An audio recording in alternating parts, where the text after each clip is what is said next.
오늘 아침에 우리에게 주시는 하나님의 은혜의 말씀은 아모스서 5장 1절에서 17절까지의 말씀입니다. 아모스서 5장 1절에서 17절까지의 말씀 다 같이 합독하도록 하겠습니다. 이스라엘 족속아, 내가 너희에게 대하여 애가로 지은 이 말을 들으라. 전혀 이스라엘이 엎드려졌으며 다시 일어나지 못하리로다. 자기 땅에 던지우며 일으킬 자 없으리로다. 주 여호와께서 가라사대 이스라엘 중에서 1000명이 나가던 성읍에는 100명만 남고 100명이 나가던 성읍에는 10명만 남으리라 하셨느니라. 여호와께서 이스라엘 족속에게 이르시기를 너희는 나를 찾으라. 그리하면 살리라. 베델을 찾지 말며 길갈로 들어가지 말며 브엘세바로도 나아가지 말라.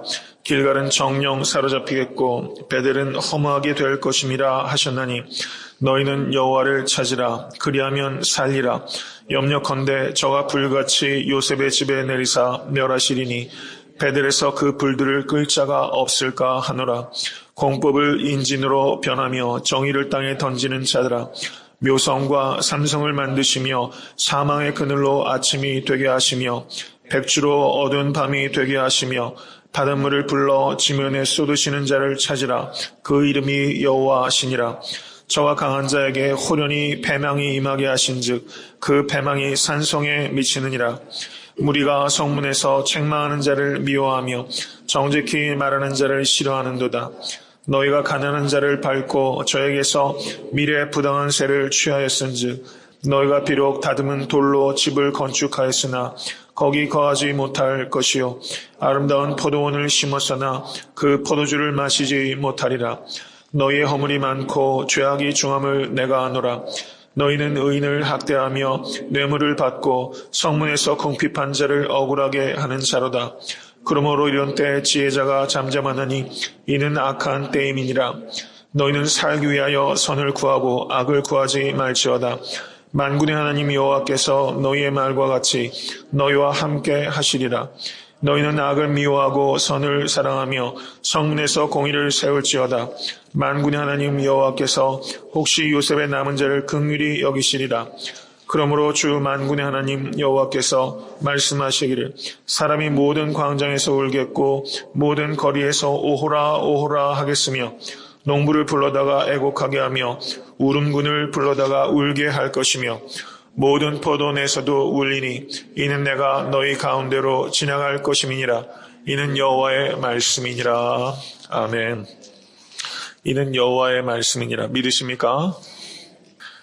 성경을 읽으시게 되면 우리가 성경의 그 문학적인 구조에 대해서 조금 이해가 필요합니다. 그 키에스틱 스트럭처라는 말이 있어요. 키에스틱 스트럭처.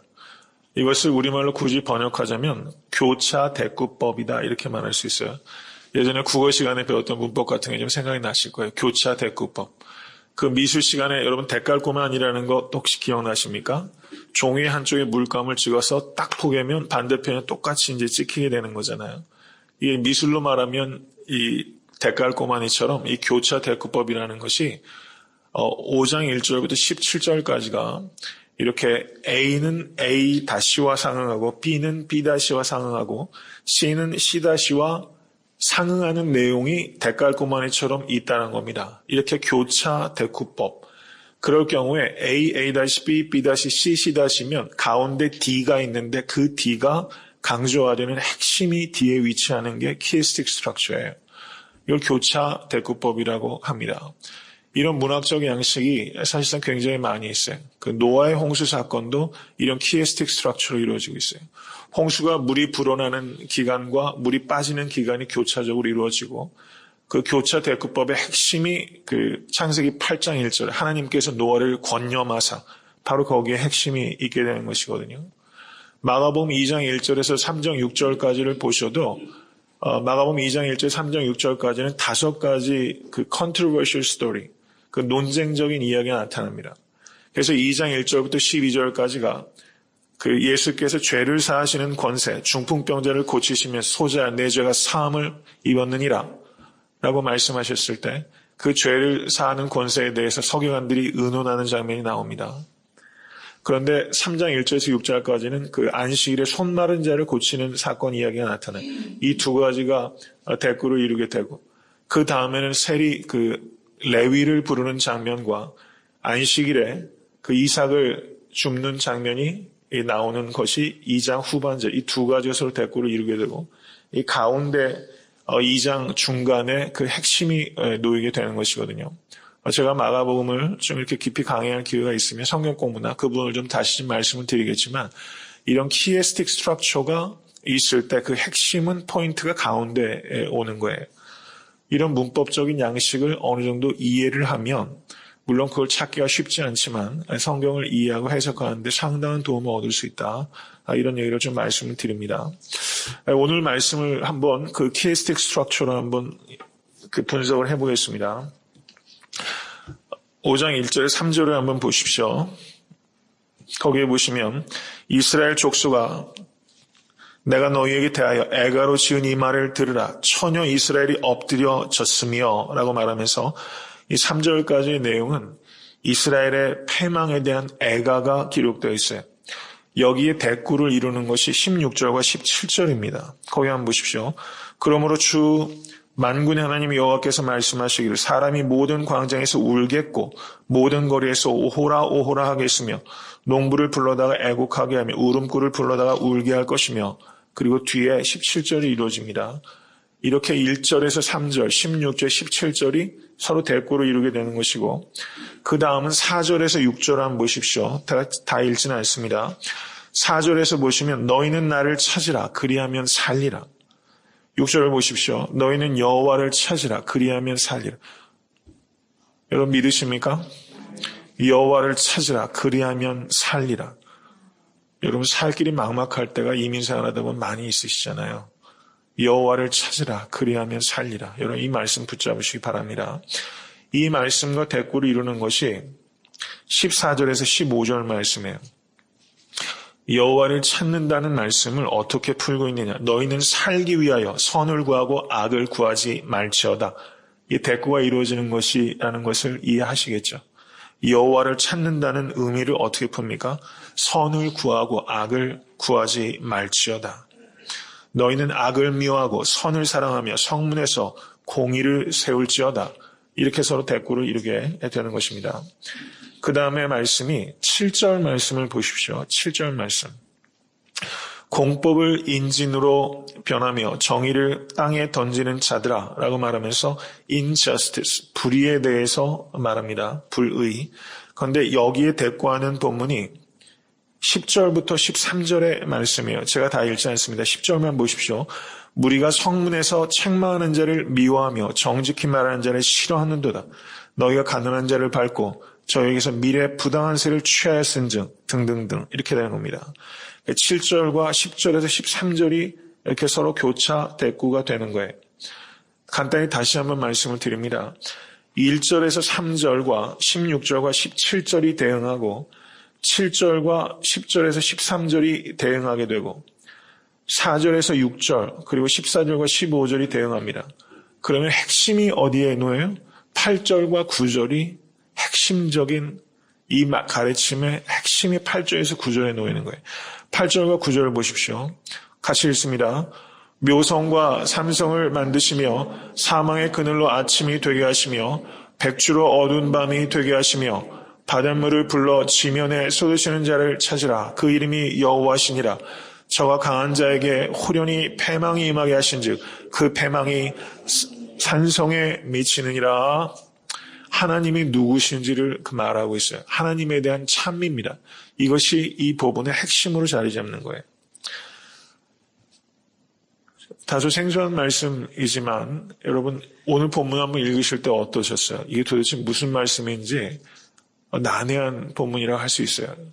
예언서이기 때문에 상징적인 언어로 가득하고 우리가 이 당시의 문화적 환경을 잘 알지 못하기 때문에 이 말씀을 이해하기 굉장히 어려워요.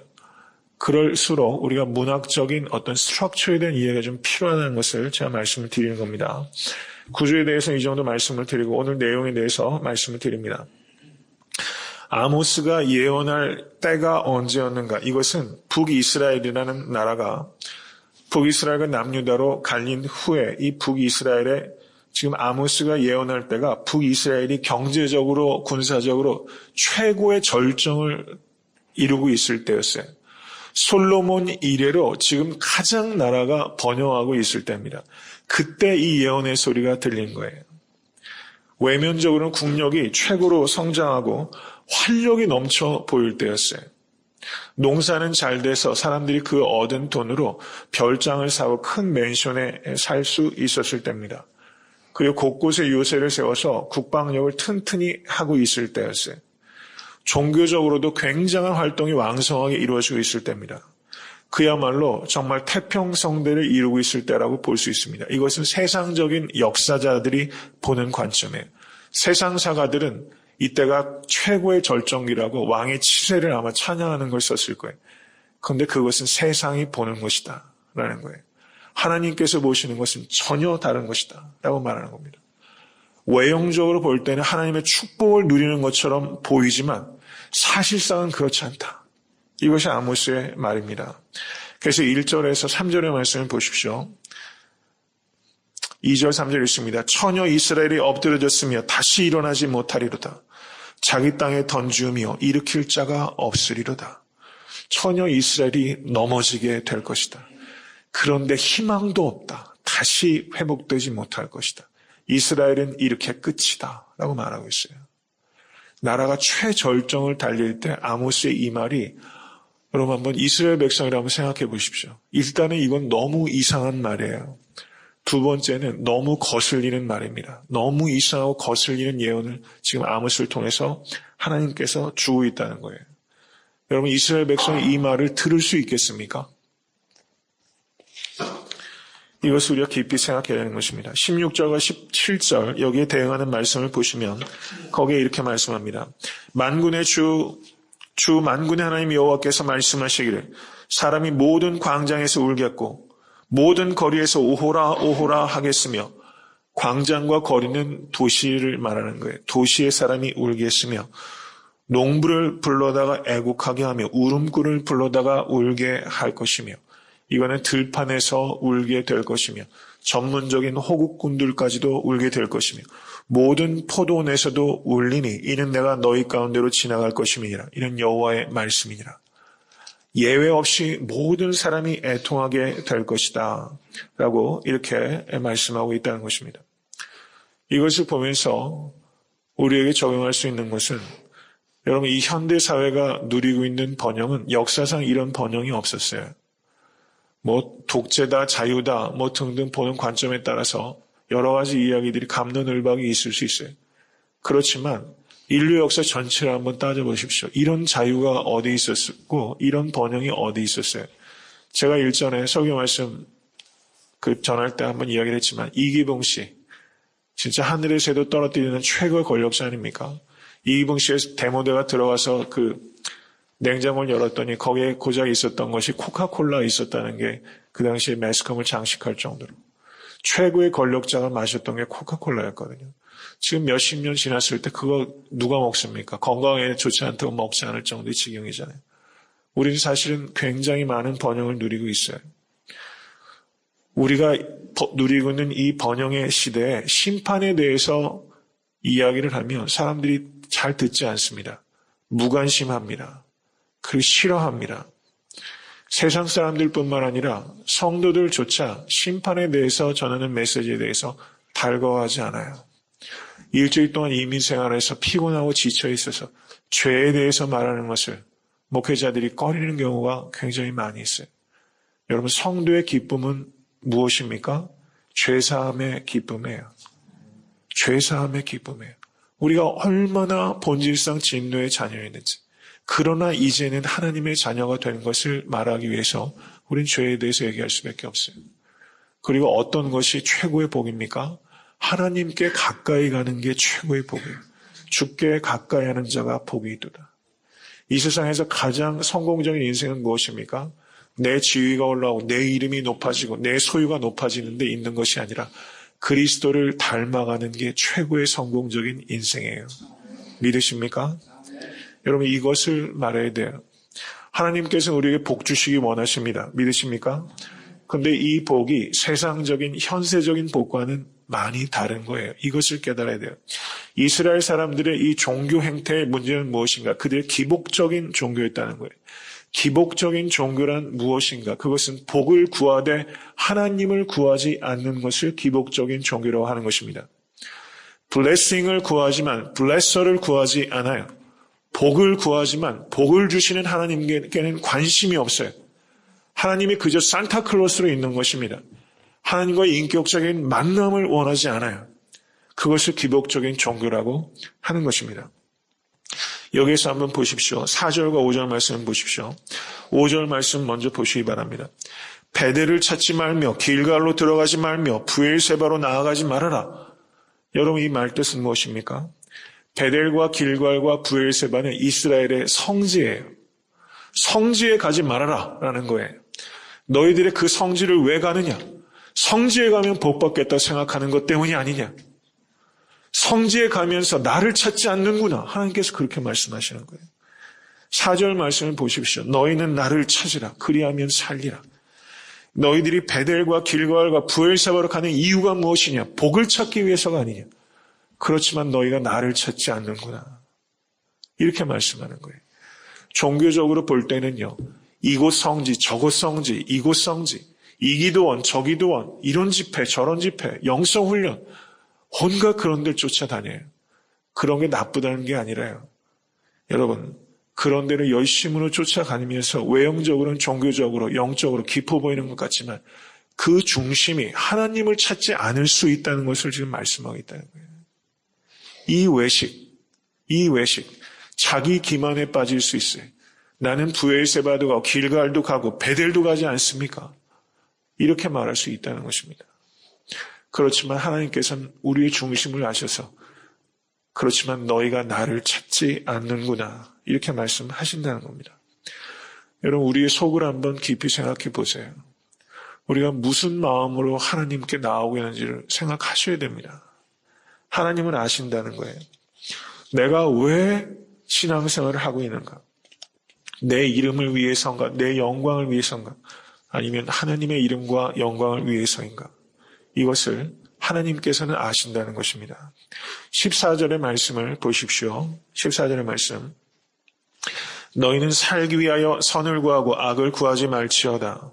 만군의 하나님 여호와께서 너희의 말과 같이 너희와 함께 하시리라. 이 말이 기가 막힌 말이에요. 너희의 말과 같이 너희와 함께 하시리라. 이스라엘 백성들이 뭐라고 말했냐면요. 하나님께서 우리와 함께 하십니다. 하나님께서 우리와 함께 하십니다. 말끝마다 하나님께서 우리와 함께 하십니다. 우리가 누리는 번영을 보십시오. 이 국력을 보십시오. 하나님께서 함께 하십니다. 라고 말했어요. 너희의 말과 같이. 그렇지만 실제 하나님께서 함께 하시지 않는다라는 거예요. 하나님께서는 선을 구하고 악을 구하지 않을 때 하나님께서 함께 하신다. 너희들이 종교적인 수사로는 하나님께서 우리와 함께 하신다. 그것은 너희들이 종교적인 말뿐이다. 나는 너희와 함께하지 않는다. 선을 구하고 악을 구하지 말지어다. 그러면 너희 말과 같이 내가 너희와 함께 할 것이다. 이렇게 말씀하고 있어요. 우리가 종교적인 말들, 듣기에 좋은 말들, 우리가 그런 말을 인해서 하나님께서 우리가 얼마나 하나님을 사랑하는지를 표현하는 종교적인 말들, 수사가 있어요. 그런 말들이 풍성할 수 있어요. 우리가 마치 하나님을 정말 사랑하는 것처럼 행동할 수 있어요. 그런데 그렇지 않다라고 말할 수 있다는 겁니다. 여기에서 그렇게 말하는 거예요. 이 북이스라엘의 외형적인 종교적인 행위들은 굉장히 풍성했어요. 여러분, 바리새인 보십시오. 얼마나 하나님을 사랑하는 사람처럼 보입니까? 얼마나 율법을 사랑하는 사람처럼 보여요? 근데 예수께서 뭐라고 말씀하십니까? 너에게 하나님 사랑하는 것이 없도다. 이렇게 말씀하셨어요. 요한복음에 그렇게 말씀합니다. 너희에게 하나님을 사랑하는 것이 없도다. 누구보다 하나님을 사랑하는 것 같은 사람에게 주님께서 그렇게 말씀하셨어요. 너희에게 하나님을 사랑하는 것이 없도다. 여러분, 지난주 설교 말씀 전한 게 마가복음 14장 말씀이에요. 대제사장과 서기관들은요, 여러분 그 당시에 가장 종교적인 사람들이에요. 그들은 정말 하나님을 예배하는 사람처럼 보여요. 그렇지만 그들은 예수를 죽이려 했어요. 그런데 그 당시에 사회적으로 대접받지 못하고 법정에서 증언할 때도 유효한 증언으로 채택되지 않던 것이 여인입니다. 근데 14장 3절에서 9절까지 향유옥합을 깨뜨려서 하나님께 진심으로 예배했던 사람은 누구예요? 여인이라는 거예요. 대제사장과 서기관들에게는 너희에게는 하나님을 사랑하는 것이 없도다. 외식하는 자들이여, 회칠한 무덤 같은 자들이여. 하나님께서 그렇게 말씀하시지 않습니까? 누가복음 18장을 보세요. 바리새인의 기도와 세리의 기도가 대조되고 있잖아요. 누구의 기도가 누가 경건해 보입니까? 바리새인이 경건해 보이지 않아요. 그런데 주님께서는 너희에게 하나님을 사랑하는 것이 없도다 라고 말씀하고 있다는 것입니다. 말씀을 맺습니다. 종교적인 외식과 윤리적인 타락을 지금 아모스가 질타하고 있는 것입니다. 이것은 이 시대의 문제만이 아니라 우리의 시대의 문제고 사실상은 이 시대의 문제가 훨씬 더 심각해요. 훨씬 더 부패되어 있는 것을 우리가 봐야 됩니다. 여러분, 하나님께서는 우리에게 복 주시기를 원하십니다. 그렇지만 하나님께서는 우리가 복이 아니라 하나님을 찾기를 원하십니다. 하나님을 찾는 것이 복이고 하나님과의 사귐이 최고의 복이고 하나님과 동행하면 하나님을 닮게 되는 것입니다. 믿으십니까? 하나님을 동행하는 게 최고의 복이에요. 에녹과 같이 여러분 하나님과 동행하시는 성도님 되실 수 있기를 주님의 이름으로 간절히 축원합니다.